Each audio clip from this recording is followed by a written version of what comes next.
Halo, nama saya Ebon. Umur saya sekarang 34 tahun.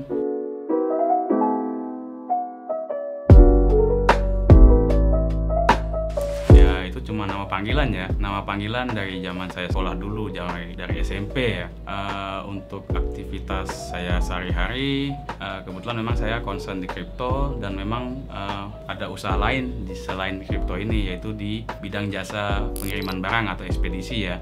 Dan itu kebetulan memang bendera sendiri yang kita juga bekerja sama dengan beberapa perusahaan ekspedisi nasional, mereknya nggak usah disebutin ya. Jadi umur saya sekarang 34 tahun. Kebetulan memang saya dari dulu, dari zaman saya kecil ya, itu memang hobi ngegame. Dari zaman Nintendo, Sega, dan lain-lain sampai ke PS ya.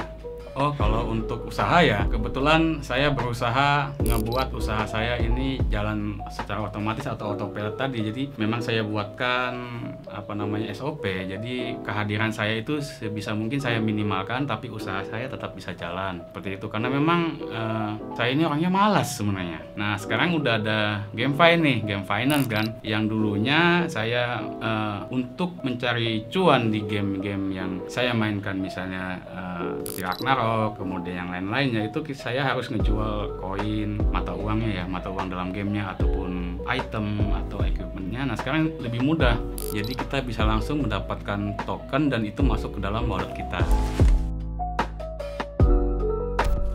Jadi kalau aktivitas sih ya kayak orang umumnya ya. Jadi biasa bangun jam 5 pagi sudah bangun. Biasanya saya, namanya ketagihan investasi dan GameFi ya. Yang saya lakukan itu ngidupin PC dulu. Ngidupin PC, kemudian saya ke dapur, bikin kopi, balik lagi ke depan PC, ngecek semua. Dari stake, dari DeFi, dari GameFi saya cekin semua.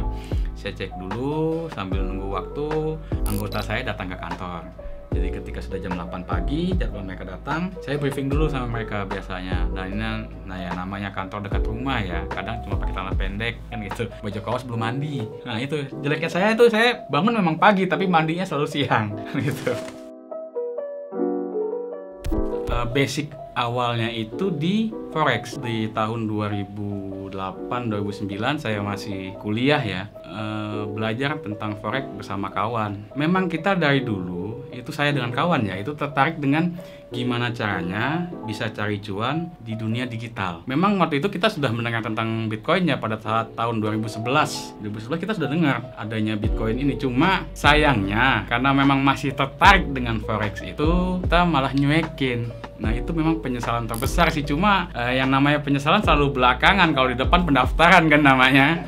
Setelahnya saya pertama kali beli Bitcoin itu di tahun 2017. Gak banyak mungkin nilainya itu kalau dirupiahin ya. Uang saya itu mungkin 500.000 2 kali beli, jadi 1 juta ya. Tapi saya cuma sekedar beli dan saya tinggalkan. Udah nggak diapa-apain. Nah itu penyesalan kedua. Bagi saya kenapa menjadi penyesalan kedua, seharusnya saya bisa merasakan bear market itu. Jadi benar-benar merasakan, kemudian memahami tentang apa itu blockchain. Sayangnya di situ. Akhirnya di tahun 2021 ini, di bulan Januari, saya memutuskan untuk kembali lagi menggali lebih dalam tentang blockchain, tentang kripto ya. Jadi di Januari akhir itu saya mulai awal main di platformnya Indodax. Saya masuk nggak banyak sih ya. Kemudian saya mikir nih, dengan modal saya yang nggak banyak, gimana sih caranya menghasilkan cuan yang lipatannya gede. Nah saya itu masuk pertama kali di kripto itu bukan ke major alt tokennya, bukan ke koin-koin yang market cap-nya tinggi, tapi yang kalau dibilang micinya Indodax lah ya, kayak Link-I, kemudian Digibyte, Dogecoin,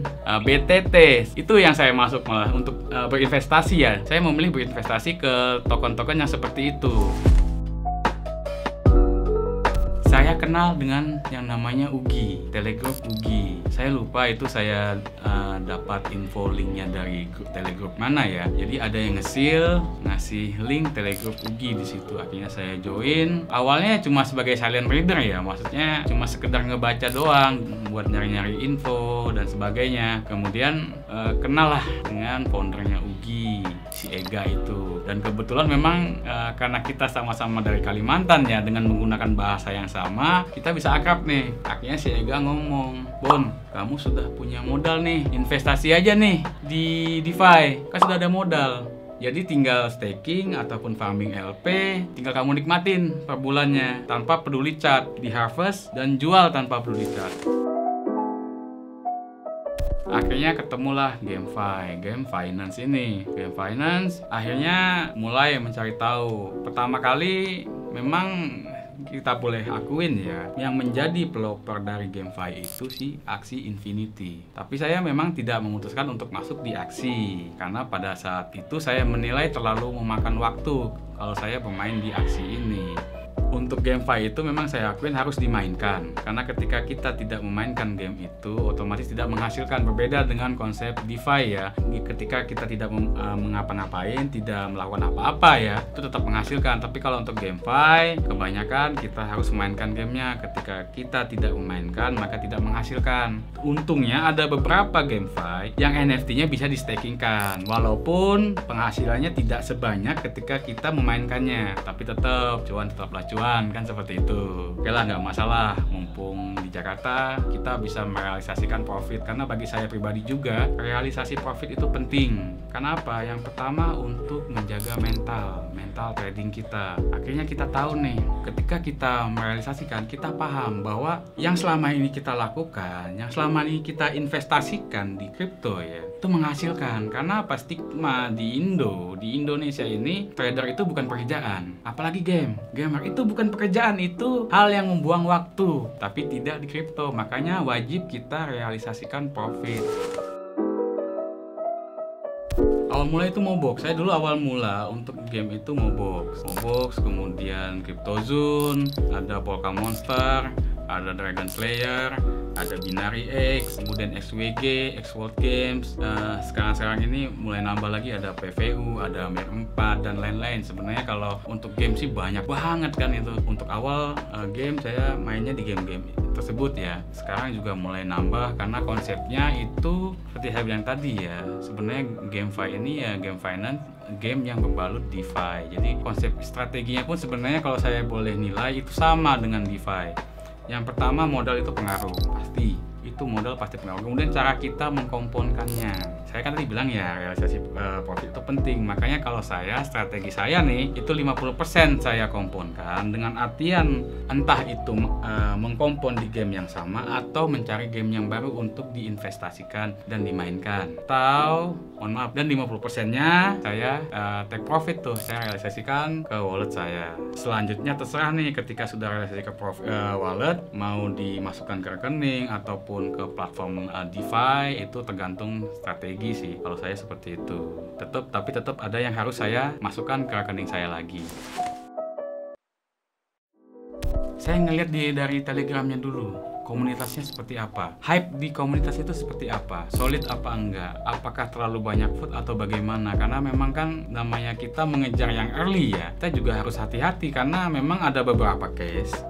Jadi jangan anggap ya DeFi itu tidak ada yang scam ataupun GameFi itu tidak ada yang scam, jangan. Ada, harus ekstra hati-hati juga. Kemudian saya juga menilai di websitenya, roadmap. Kemudian kalau memang sudah diaudit ya apa nih yang ngaudit, siapa sih yang ngaudit, kan seperti itu. Kita lihat di situ. Kemudian tapi kalau saya sih lebih titik beratnya di komunitas ya. Kemudian saya coba diskusi, saya coba ajak DM di Telegram tentang project GameFi-nya ini seperti apa, developernya seperti apa nih, roadmapnya seperti apa. Karena kalau kita cuma menilai dari website itu sebenarnya kurang, kita cuma menilai bukunya aja. Lebih enak itu kita langsung ngomong ke admin dari Telegramnya itu, karena biasanya mereka sudah tahu lebih dulu ya. Kebanyakan dari Telegram sih.